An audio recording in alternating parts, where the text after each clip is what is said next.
रासायनिक खतांच्या व कीटकनाशकांच्या अतिवापरामुळे जमिनींचे आरोग्य बिघडले। यावर फक्त एकच उपाय, ऊर्जित शाश्वत जीवाणू समृद्ध सेंद्रिय खत। शेतकरी मित्रांनो, शाश्वत हे खत सर्व फळझाडे, फुलझाडे, ऊस, हळद, भाजीपाला इत्यादी सर्व पिकांसाठी उपयुक्त आहे। शाश्वत खताच्या वापराने पिकांच्या मुळांची लांबी व संख्या वाढते। शेतकरी बंधूंसाठी ऊर्जित शाश्वत जीवाणू खत वाढविल शेतकऱ्यांची आर्थिक पत। काजवास शेतकरी सेवा केंद्र पंढूर।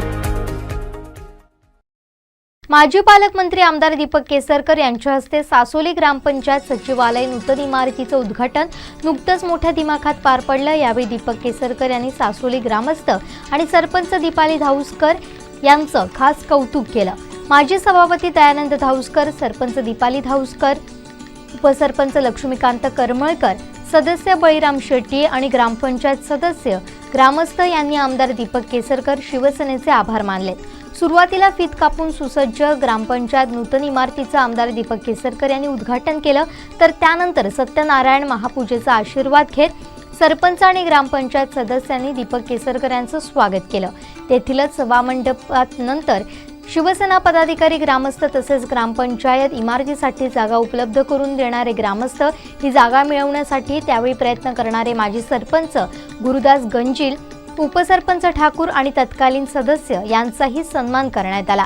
या ग्रामपंचायत इमारत पूर्तीचा आढावा घेताना माजी सभापती दयानंद धाऊसकर कमालीचे भावूक झाले होते।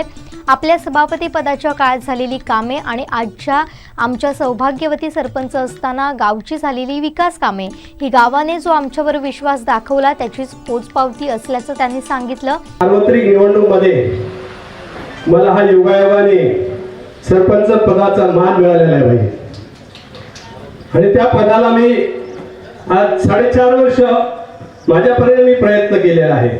सगळीच कामं का भाई होऊ शकत नाही, नियम निकष असतात, काही कुठे अडचणी असतात, त्या सगळ्या मात करून आम्ही आतापर्यंत इथपर्यंत ही शेप घेतलेली आहे।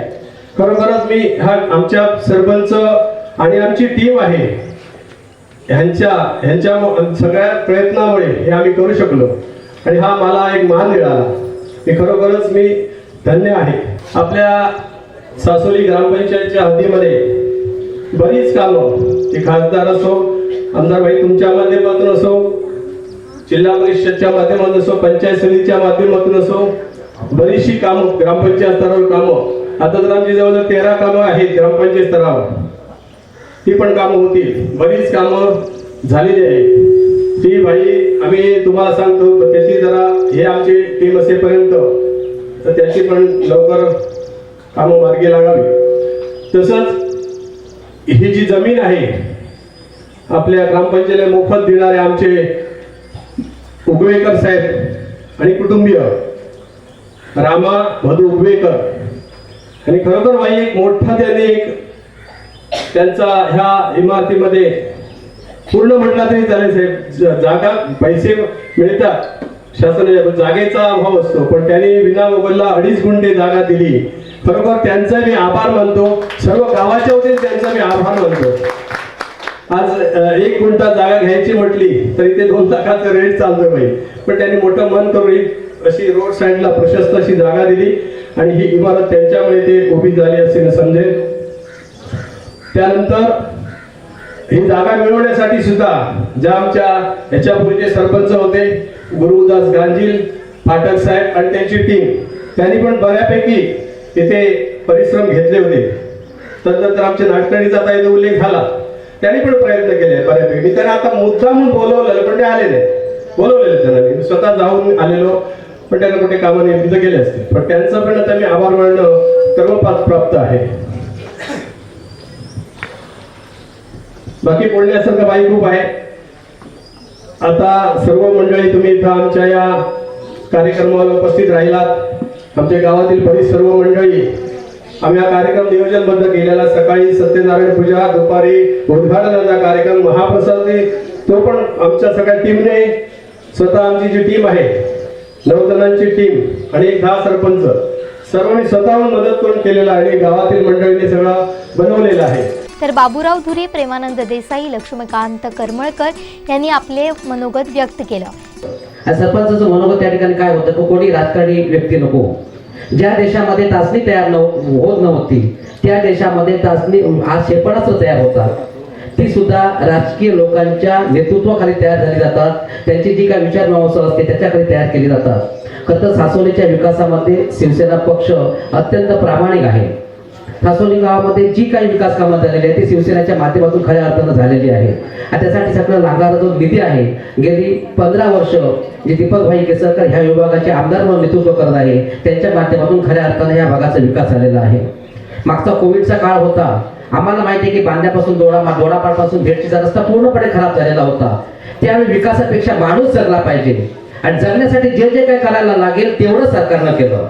महाराष्ट्र सरकारची ज्या ठिकाणी कारभार हाकत असताना महाराष्ट्राचे मुख्यमंत्री आदरणीय उद्धव बाळासाहेब ठाकरे आणि इथला प्रत्येक माणूस कोविड पासून मुक्त झाला पाहिजे, त्याला योग्य तो उपचार मिळाला पाहिजे, हॉस्पिटल उभं राहिले पाहिजे, ह्यासाठी सर्व पैसा त्यांनी कोविडसाठी खर्च केला गेला। त्यामुळे त्या काळामध्ये त्या ठिकाणचा विकास होऊ शकला नाही। मात्र ह्या भागातील काही नौटंकी लोक ह्या ठिकाणचा मंदार हॉलचा जो रस्ता खराब झालेला होता त्या ठिकाणी काय मासे धरण्यासाठी घरी टाकत होते, त्या ठिकाणी पोहत होते, पण त्यांना त्यावेळी माहीत नव्हतं की आपण घरी होतो आणि त्यावेळी तुम्ही घरी असताना ह्या ठिकाणचा ज्यावेळी कोविडग्रस्त ज्या नागरिक होता त्यांना जिवंत ठेवण्यासाठी लागणारा ऑक्सिजन सुद्धा सन्माननीय आमदार दीपकभाई केसरकर यांनी आमदार फंडातून त्या ठिकाणी उपलब्ध करून दिला। तुम्हाला माहित असेल नाही, मला माहित नाही, ज्यावेळी रुग्ण डिस्चार्ज घेतला गेला त्यावेळी तो रुग्ण ज्यावेळी घरी होता त्याला ऑक्सिजन सिलेंडरची गरज होती। मग त्या ठिकाणी कुंभलचा रुग्ण असेल, सासवडीचा असेल, कळण्याचा असेल, त्यांना त्या ठिकाणी जो सिलेंडर होता तो सुद्धा आमदार दीपकभाई केसरकरांच्या माध्यमातून जो उपलब्ध झालेला होता त्या सिलेंडरांच्या उपलब्धतेनुसार त्याला त्या ठिकाणी जीवनदान मिळालेलं होतं। त्यामुळे येणाऱ्या काळामध्ये सुद्धा शिवसेना इथल्या विकासासाठी अत्यंत प्रामाणिक आहे। जो काही रस्ता खराब होता तो पूर्ण रस्ता झालेला आहे, मात्र आज एकही म्हणत नाही की हा रस्ता सन्माननीय आमदार दीपकभाई केसरकरांच्या माध्यमातून झालेला आहे। पण मगाशी मी तुम्हाला सांगितलं, जे झालं त्याच्याबद्दल बोलायचं नाही, जे झालं नाही त्याच्याबद्दल बोलायचं, ह्या अशा प्रकारचं जे चाललेलं आहे अत्यंत दुर्दैवी आहे। पण ह्या ठिकाणी सासवडीला लागून जो संभाई डोंगर आहे त्या ठिकाणी काही लोकांनी अतिक्रमण सुरू केलेलं आहे आणि इथली जनता अत्यंत त्रस्त आहे। मध्यंतरीच्या काळामध्ये त्यांचे कोयते वगैरे होते ते आम्ही काढून त्या ठिकाणी कॅनलमध्ये टाकलेले होते आणि पुन्हा एकदा त्या ठिकाणी फार मोठ्या प्रमाणामध्ये उत्खनन त्या ठिकाणी चालू आहे। त्या ठिकाणी वन विभाग गप्प आहे, डांगाई त्या चालू आहे, कॅनलवरून रस्ता काढलेला आहे तो त्या ठिकाणचा तिलारी प्रकल्प गप्प आहे। मात्र इथल्या शेतकऱ्यांना सहकार्य करण्याच्या दृष्टिकोनातून ताबडतोब त्या ठिकाणचं काम जे आहे ते बंद होणं गरजेचं आहे। परवा त्याने निवेदन सुद्धा प्राधिकरणाला दिलेलं आहे। ह्या ठिकाणी आम्हाला बोलून यशस्वी मान सन्मान दिल्याबद्दल सर्व ग्रामस्थांचे आभार व्यक्त करतो आणि जे काही प्रलंबित विकास काम आहे त्याचं रीतसर निवेदन सरपंच महोदयाने आमदार दीपकभाई केसरकरांकडे दिलेलं आहे। त्या प्रत्येक निवेदनाच्या खाली कशातून निधी खर्च करायचा तो सुद्धा शेरा सन्माननीय आमदारांनी मारलेला आहे। मला खात्री आणि विश्वास आहे की पावसाळ्यामध्ये जी कामं सुरू करतायत ते निश्चित पावसामध्ये सुरू केली जातील आणि पावसानंतर जी कामं सुरू होणार आहेत ती सुद्धा दीपकभाईंच्या माध्यमातून सुरू केली जाईल, अशा प्रकारचे आपल्याला आश्वासित करून या ठिकाणी मी थांबतो। प्रसंगी आदरणीय दीपकभाईंच्या शुभ हस्ते आज या ग्रामपंचायतीच्या मंदिराचं उद्घाटन रीतसर झालेलं आहे। मी एकच गोष्ट या ठिकाणी सांगतो की सन्माननीय आमचे बाबूराव धुरे यांनी आपलंही मनोगत व्यक्त केलेलं आहे। देणाऱ्याने देत जावे, घेणाऱ्याने घेत जावे, देणाऱ्याचे हात हजार, घेणाऱ्याचे हात दोन। दीपकभाईंच्या नेतृत्वाखाली आदरणीय खासदार सन्माननीय राऊत साहेबांच्या नेतृत्वाखाली आणि पालकमंत्री सन्माननीय सामंत साहेबांच्या नेतृत्वाखाली हजारो हात आपल्याला विकास करण्यासाठी या ठिकाणी उपलब्ध आहे। वेगवेगळ्या माध्यमातून ते विकासासाठी त्या ठिकाणी सगळं देत आहेत, पण घेणारे आपले दोनच हात असतात। त्या दोन हाताच्या देखणीतनं आपण जे प्रस्ताव या सन्माननीय महोदयांकडे देतो त्याच वेळी आपल्याला दिलेल्या प्रस्तावातून आपल्याला निधी येत असतो। म्हणून माझी विनंती आहे की हजारो हाताने देणाऱ्या माणसाकडे हजारो हाताने जर आपण प्रस्ताव पाठवले तर त्या प्रस्तावाला विन्मुखपणे मागे राहण्याची कोणतीही तसूर आमच्या सन्माननीय महोदयांकडून राहणार नाही। आणि म्हणून माझी विनंती आहे की जे आपल्याला एखाद्या विकासाची संकल्पना असते ती आदरणीय भाईंकडे जर आपण मांडली तर निश्चित पद्धतीनं भाईंच्या गेल्या 10-12 वर्षाच्या कार्यकालामध्ये असं कधी घडलं नाही। मला आठवत आहे की 5 वर्षापूर्वी जर आपण पाहिलं तर दोडामार्ग तालुक्यातल्या रस्त्यांची दुर्दशा, आज त्या रस्त्यांची सुस्थितता आणि दोडामार्ग तालुक्यामध्ये असणारे घाट मार्गावरचे जे रस्ते आहेत तळकट कुंभवडे रस्ता असू दे, रामगड रस्ता असू दे, आपला मांगेली रस्ता असू दे, केर वेकुर्ले रस्ता असू दे, जे जे रस्ते आहेत ते रस्ते त्या ठिकाणी सुव्यवस्थित करण्याचं आणि पूर्ण करण्याचं काम, मुरले पारगड रस्ता आहे आपलं, हे सगळे रस्ते पूर्ण करण्याचं काम, त्या रस्त्यांसाठी करोडो रुपये आज भाईंच्या माध्यमातून आमच्याकडे आलेले आहेत, आपल्या तालुक्यासाठी आलेले आहेत. जसं आता आमचे धुरी साहेब म्हणाले की दिलेल्याचं कधी श्रेय होत नाही, पण ते श्रेय देण्याचं काम हे आपलं सर्वांचं असतं. देणारा देत जातो, देणारा कधी आपल्याकडे अपेक्षा ठेवत नाही की मी हे दिलेलं आहे म्हणून त्याच्याबद्दल मला काहीतरी द्या. आपण घेणाऱ्याने ते जबाबदारीने केलं पाहिजे. या ठिकाणी सन्माननीय संदीप देसाई आहे. मला आठवतं की संदीप देसाईने 3 ते 4 वर्ष सरपंच पदाची धुरा सांभाळली. बाईंना कधी एक दिवस त्यांनी सोडलं नसेल की आपल्या गावाच्या विकासासाठी कधी निधी मागितला नाही. देणारे हजारो हात होते आणि घेणाऱ्याने हजारो हाताने त्या ठिकाणी आपल्या गावासाठी मागितलं. म्हणून माझी सर्वांना विनंती आहे की तुमचे हजारो हात जेव्हा एकत्र येतील तेव्हा दीपक भाई सारखं नेतृत्व तुम्हाला 1 रुपयाही कमी करणार नाही, अशा प्रकारचा आशावाद या ठिकाणी व्यक्त करतो आणि सांगतो. विकास झालाच पाहिजे, पण विकास हा स्थानिक लोकांच्या पोटाच्या आड येऊन विकास होता कामा नये, त्यांच्या अधिकाराच्या आड येऊन विकास होता कामा नये. सासुलीला चांगलं हॉटेल झालं पाहिजे, सासुलीला चांगलं हाऊसिंग झालं पाहिजे, परंतु ते करत असताना त्या जागेची वाटणीसुद्धा तिथले जे सहभागीदार आहेत त्यांचं करून नंतर ती कामं झाली पाहिजे. कुठे जर चुका महसूल खात्याकडून झाल्या असतील तर त्या चुका दुरुस्त केल्या जातील. आपण एक गोष्ट लक्षात घेतली पाहिजे की आपण सर्वजण सावंतवाडी संस्थांचे नागरिक आहोत आणि ज्यावेळेला सावंतवाडी संस्थांची ज्यावेळेला निर्मिती झाली आणि कुडाळ संस्थान सावंतवाडीच्या महाराजांनी जिंकलं आणि त्याच्यानंतर आपले 2 तालुके त्याच्यामध्ये एक सत्तरी आणि दुसरा पेडणे हा पोर्तुगीजांना सुद्धा दिला. का दिला तर समुद्रमार्गे आपलं रक्षण त्यांनी इंग्रजांकडून घ्यावं म्हणून केलं. आणि त्याच्याचबरोबर त्यांनी दुसरं असं केलं की प्रत्येक गावं या ठिकाणी जंगलं होती ती गावं त्यांनी नव्याने वसवली. आणि नव्याने वसवली असताना जसं आता दाजीने मला सांगितलं की 200-250 नावं एकाच सातबारावर आहेत. ही सातबारावर त्यावेळेला काय आहे तर त्यावेळेचे प्रमुख कोण देसाई असतील तर देसाईंना तिथं त्यांनी मुख्य म्हणून नेमलं. आणि मग ती जी गावातली सगळी लोकं होती ही सगळी लोकं ती जमीन कसायला लागली, कारण पूर्वी जंगलं होती, जमीन कसायला कोण नव्हतं. आणि त्याच्यामुळे एका गावाच्या सातबारावर 100-100, 200 लोकांची म्हणजे गावातले पुढचे समजा 10 लोक आली आणि ज्यांनी गावं बसवली तर त्यावेळेला वेगवेगळी लोक असतील. मी देसाई उदाहरणार्थ देसाई म्हटलं तर अशी जी लोकं होती त्यांची सगळ्यांची नावं त्या ठिकाणी आली. परंतु मग त्याचे अजून पोट हिस्से व्हायचे आहेत, त्याचे वाटणी व्हायचे आहेत, अनेक गोष्टी पुढच्या काळामध्ये करून घ्यायच्या आहेत. का करून घ्यायच्या तर तुमच्यामध्ये भांडणं होता कामा नये, तुमची गावं सुखी झाली पाहिजे. उद्या विकासाच्या योजना आल्या, तुम्हाला एखादी लागवड करायची आहे, मग माझी जमीन नेमकी कुठली आहे हे तुम्हाला कळलं पाहिजे आणि ही आमची जबाबदारी असते. आणि म्हणून आंबोली चौकूरचा प्रश्न सोडवत असताना अशाच प्रकारे तो सोडलेला आहे. परंतु आंबोलीला वहिवाटी होत्या, चौकूला असं की त्यांचं म्हणणं असं की आमची पूर्वीची जी गाव राहण्याची पद्धती तशीच अजूनही कायम ठेवा. शेवटी माझी भूमिका अशी असते की गावाला जे पाहिजे ते झालं पाहिजे. त्याच्यामुळे चौकूरचा प्रश्न तसाच ठेवला. परंतु पुढच्या काळामध्ये अशी जी गावं आहेत की ज्याच्यामध्ये एकाच सातबारावर 150-200 नावं आहेत, त्यांच्या प्रत्येकाच्या नावाने सुद्धा जमिनी वाटून गेल्या पाहिजेत, त्याचे नकाशे झाले पाहिजे. एक मोठी जबाबदारी ही आपल्या सावंतवाडी संस्थांमधली आहे. आणि म्हणून अनेक प्रश्न सुटत असताना नवीन प्रश्नांना सुद्धा आपण सामोरे जात असतो. अनेक गोष्टी होत असताना जसं मी सांगितलं पंचायत समितीचा आता टेंडर निघालेला आहे. लवकरच तुमची नवीन पंचायत समितीची इमारत होईल. नवीन हॉस्पिटलच्या इमारतीचं टेंडर आता बाहेर पडेल. त्याचं विजेच्या कामाचं ते हे झालेलं नव्हतं एस्टिमेट, म्हणून थोडंसं ते 1-6 महिने मागे पडलं. परंतु आता त्याचं कामसुद्धा सुरू होईल. आणि मगाच्या मीटिंगमध्ये सुद्धा मी सांगितलं वेंगुर्ल्यासारख्या शहराला हॉस्पिटल देताना त्यांनी 7 कोटीचं हॉस्पिटल दिलं, परंतु दोडामार्गसारख्या छोट्याशा तालुक्याला 21 कोटी रुपयाचं हॉस्पिटल दिलेलं आहे. तुमचं हॉस्पिटल एवढं आधुनिक होणार की तुम्हाला कुठेही दुसरीकडे जायला लागणार नाही. वेळ लागतो परंतु कामं होतात. कामं माझ्या हाताने कधीच करू शकत नाही. हे जे 40-45 कोटी रुपये आहेत ज्यांनी तुमचा रस्ता झाला हे 3 वर्षापूर्वी दिलेलं आहे, आज नाही दिले, 3 वर्षापूर्वी दिलेलं आहे. त्यातल्या एकाही राजकीय माणसाला वाटलं नाही की जाऊन त्या कॉन्ट्रॅक्टरच्या घरी बसावं, कोणाला नाही वाटलं. येऊन जाऊन कोणाच्या नावाने हा शिगमा करायचा, ज्या माणसाने आपला पैसा दिला त्याच्या नावाने करायचं. तिथं मी त्या दिवशी ह्याला गेलो होतो आपल्या उत्सव पिकुळ्याला. पिकुळे उत्सवचा रस्ता मी 5 वर्षापूर्वी दिला. त्या कॉन्ट्रॅक्टरने काम नाही केलं, त्याला चंदगडच्या कॉन्ट्रॅक्टरला सांगितलं आणि त्याचं डांबरीकरण वरचं करून दिलं.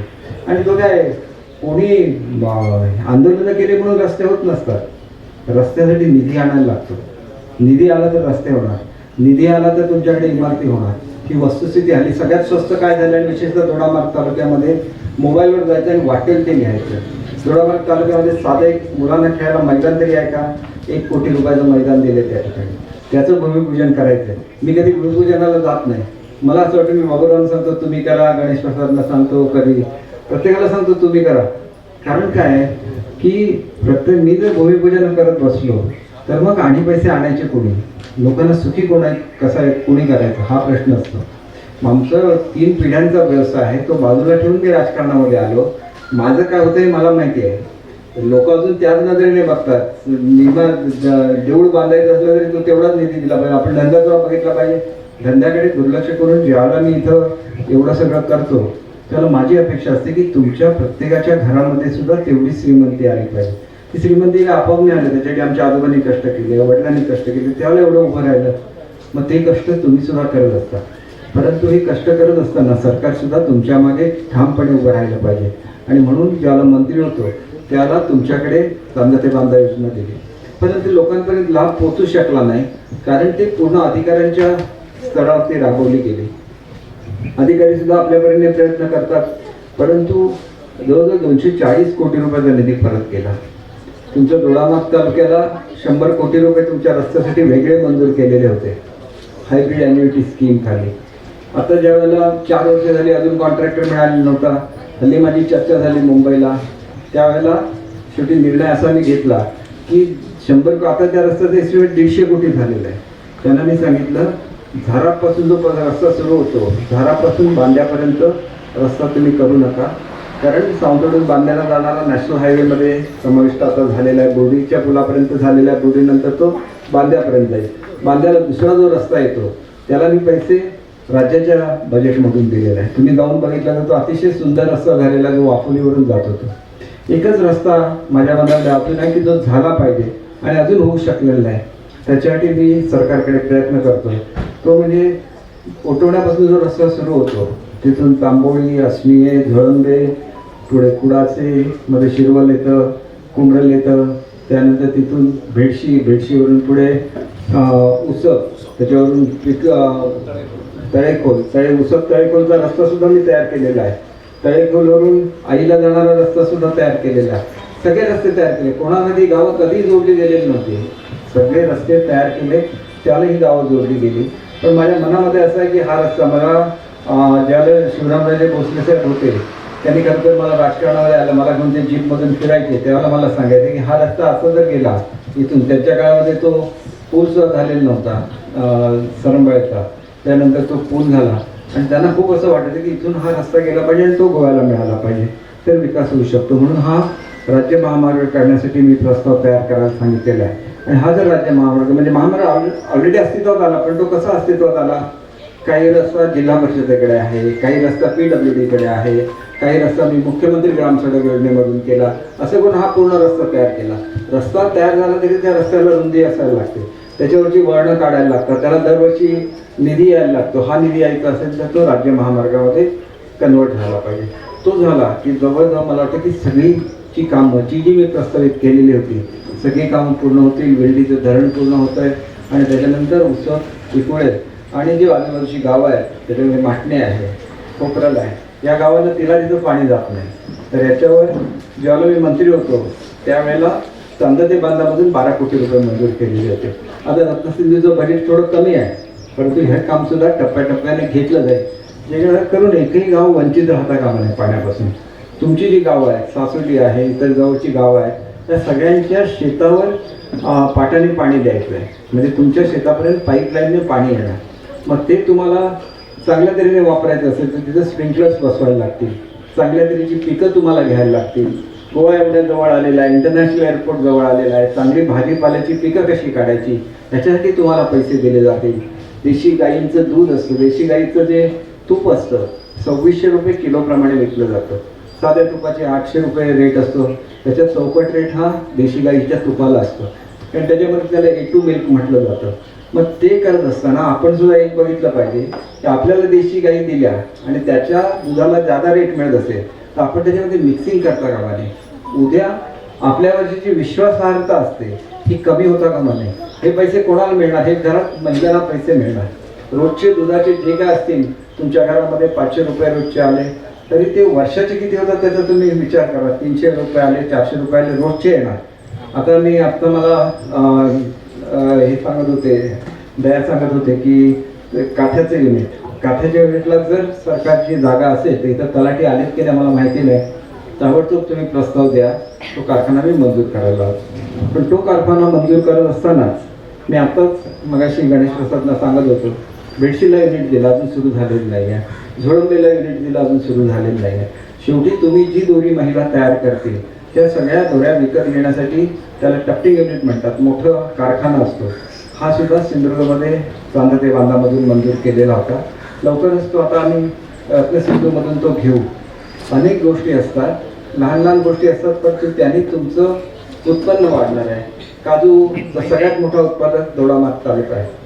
तुम्ही जर त्याला फ्लॉरिंग सीझन म्हणतात, म्हणजे ज्या वेळेला फुलं येतात झाडाला, म्हणजे आपण त्याला मोहर म्हणतो, तो मोहर ज्यावेळेला येतो त्यावेळेला जर काजूला पाणी दिलं तर काजूचं उत्पन्न 1.5 पट वाढतं. म्हणजे जे झाड तुम्हाला 2 किलो देत असेल तर ते तुम्हाला 3 किलो द्यायला लागतं. त्याच्यासाठी तुम्हाला जलकुंभ दिले जाणार, त्याच्यासाठी तुम्हाला पाईपलाईन दिली जाणार. हे सगळं देत असताना ते तुमच्यापर्यंत पोहोचलं पाहिजे. तर तुम्हाला या योजना कळल्या पाहिजेत की आम्हाला या योजना आहेत म्हणून. इथे एवढा मोठा 2000 कोटीचा प्रकल्प येतोय. मी गेले 6 महिने 1 वर्ष सरकारकडे खेटा मारतोय की लवकर जमीन द्या. लवकर जमीन दिली तर लवकर प्रकल्प होईल, लवकर प्रकल्प झाले लवकर लोकांना नोकऱ्या मिळतील. ते काय माझ्या घरातलं कोण लागणार नाही तिथं. तुमची जे आता मी पाटी पुनर्वसनला गेलो होतो तिथल्या इमारतीला पैसे दिले होते. जवळजवळ सिंधुदुर्ग मी का माझ्या मतदारसंघातल्या नुसत्या ग्रामपंचायतींना पैसे दिलेले नाही, तर ज्या ज्या ग्रामपंचायतींना चांगल्या इमारती नव्हत्या अशा जिल्ह्यातल्या प्रत्येक ग्रामपंचायतीला पैसे दिलेले आहेत. कोणी सांगायला जात नाही, पण मला कधीतरी आठवण येते लोकांना. मग कुठल्या तरी टोकाहून वैभववाडी असेल तिथल्या नागपूरच्या धबधब्याला पैसे दिले, तिथल्या इमारतीला पैसे दिले, त्यांना नवीन रस्ता दिला, पण त्या लोकांनी आठवण ठेवून बोलवलं. तसं तुम्ही आठवण ठेवून बोलवलं याच्याबद्दल मी दया धाऊसकर, बाबाजी धाऊसकर मी सर्वांचंच मनापासून अभिनंदन करतो. तुम्ही एवढंच केलं नाही तर ज्यांनी यासाठी जमीन दिली त्या उपवेकरांचा तुम्ही चांगल्यापैकी सत्कार केला. गांधी त्यावेळेला सरपंच होते, पाठक होते, सगळ्यांना बोलवलं, देसाई मॅडम बोलवलं, सगळ्यांना बोलवून तुम्ही त्यांचे सत्कार केले. खूप छान वाटलं. शेवटी माणसाला काय पाहिजे असतं की मी केलेल्या कामाची आठवण कोणीतरी ठेवली तर त्याला कोकणी मनुष्य म्हणतात. आज जे व्हॉट्सअप करतात त्याला कोकणी मनुष्य म्हणत नाही. असे फक्त 2% लोक असतात आणि या 2%चं जर तुम्ही ऐकून आणि ते वाचून जर तुम्ही तुमची मतं बनवत असाल तर तुमची मेमरी तुम्हाला तुमचं आठवणीमध्ये आणलं पाहिजे की रस्ते कसे होते. आज सासवलीला पाटील पुरणवासातला रस्ता, मी ज्याला आमदार बोललो त्याला खडीची एवढी मोठ्या खड्या पडलेल्या असायची तिथे. त्याच्यानंतर आज तो हायवे सारखा रस्ता झालेला आहे. या अण्णा या अण्णा चेअरमन म्हणून आले आमचे अण्णा शिरोडकर, आज चेअरमन निवडून आलेले आहेत. मी त्यांचं हार्दिक अभिनंदन करतो.